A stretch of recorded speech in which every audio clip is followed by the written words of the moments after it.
जब हम आसमान की तरफ देखते हैं तो हम एक सफेद गोला साफ साफ देख पाते हैं जिसको हम लोग चांद कहते हैं। अमेरिका, रूस, चाइना और अब इंडिया जो कि चांद पर सॉफ्ट लैंडिंग कर चुके हैं। हर देश स्पेस टेक्नोलॉजी में आगे निकलने की कोशिश में है।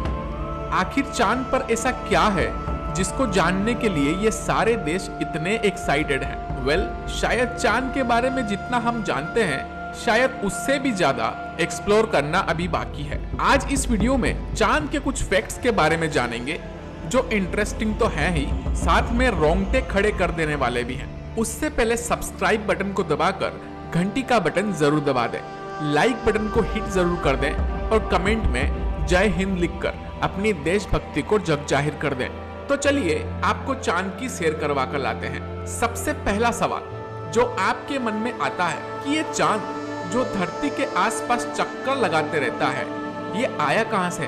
क्या ये कोई तारा था जो धरती के करीब आकर उसकी ग्रेविटी के अंदर फंस गया, या फिर ये धरती से ही बना हुआ है?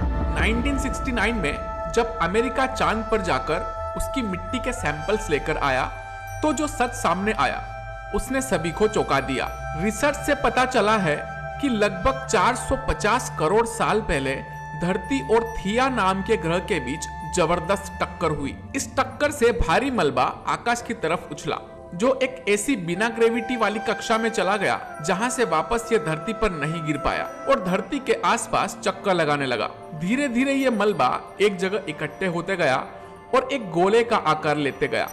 इस गोले को आज हम चांद कहते हैं। चांद को जब हम धरती से देखते हैं तो कुछ खास हम नहीं देख पाते, पर टेलीस्कोप से देखने में इस पर हमें गड्ढे दिख जाते हैं। ये गड्ढे स्पेस में घूमने वाले एस्टेरॉइड्स के टकराने से बने हैं। ये इतने गहरे हैं कि हमारा पूरा हिमालय भी इनके अंदर समा जाए। अमेरिका के अपोलो मिशन के बाद ये चर्चा जोरों से शुरू हुई कि अब इंसान भी चांद पर जाकर रहेंगे, लेकिन आज तक ऐसा हो नहीं पाया। नासा 2025 में आर्टेमिस 3 मिशन लॉन्च करेगा।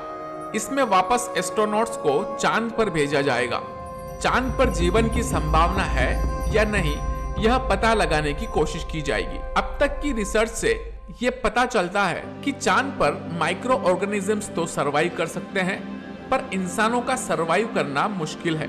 इसकी वजह सूर्य से आने वाली अल्ट्रावायलेट किरणें हैं जो चांद पर पड़ने की वजह से इसे नामुमकिन बनाती है। क्या हो अगर चांद पर हम ऑक्सीजन पैदा करने के लिए ऐसे पौधे उगाने में सफल हो जाएं जो चांद पर एक जिंदगी की उम्मीद जगा दे? वैज्ञानिक इसी जद्दोजहद में है कि किसी तरह यह काम किया जाए।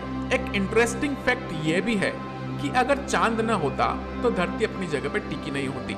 चांद की ग्रेविटी की वजह से ही धरती अपने एक्सिस पर 23.5 डिग्री झुकी हुई है। धरती से देखने पर चांद का हमेशा आधा हिस्सा ही दिखता है। पहली बार जब रूस ने अपना स्पेसक्राफ्ट चांद की दूसरी तरफ भेजा तब इंसानों ने पहली बार उसका दूसरा हिस्सा देखा। समुद्र में जो ऊंची ऊंची लहरें बनती है वो भी चांद की वजह से ही बनती है।